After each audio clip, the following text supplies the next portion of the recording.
get a lot of questions why there is so much Chinese porcelain in Sweden. Well, let me tell you something about this place. I'm standing now at the harbor of Gothenburg city, and in the 18th century this was the home of the East Indian Company that did business with China.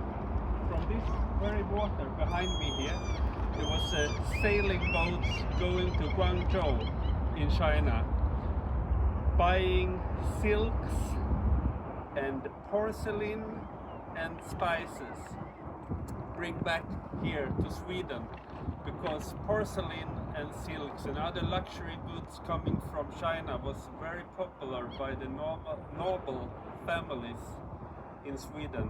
And China, having Chinese things was very fashionable at this time. Behind me here is where the boats set off and arrived. This is what it looked like when the boats set off from Gothenburg harbor.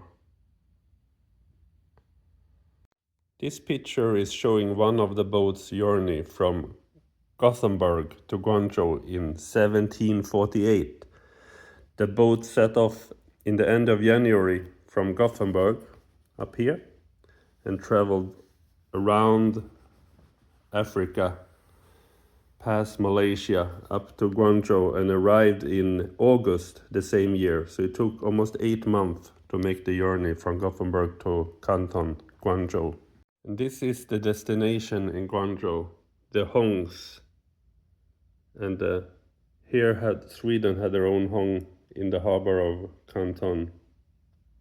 On the journey of 1786, the Chinese Hong merchant Choi Ah-fok followed the Swedish boat back to Gothenburg to visit Sweden.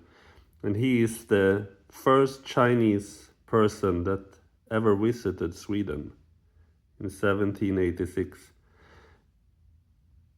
These are some of the notes that he wrote when he visited in Sweden.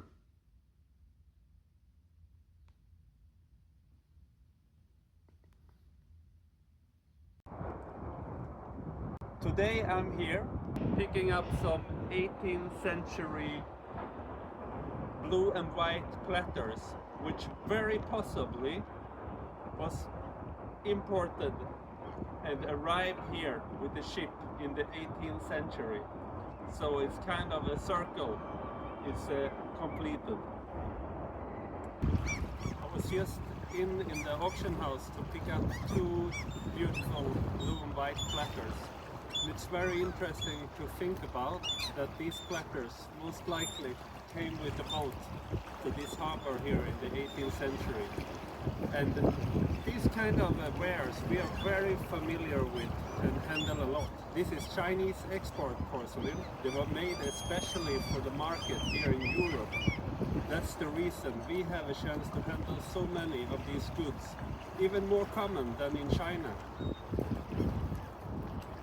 Many families have collected this kind of porcelain through the centuries. So it's not uncommon to see this kind of porcelain in the homes of Swedish people. We have a lot of opportunities to handle them, and we understand this kind of porcelain very well. I would dare to say that we are more familiar with this kind of porcelain than even the Chinese collectors. So if you are looking for Chinese export porcelain, we have a lot of experience here. Thank you for listening.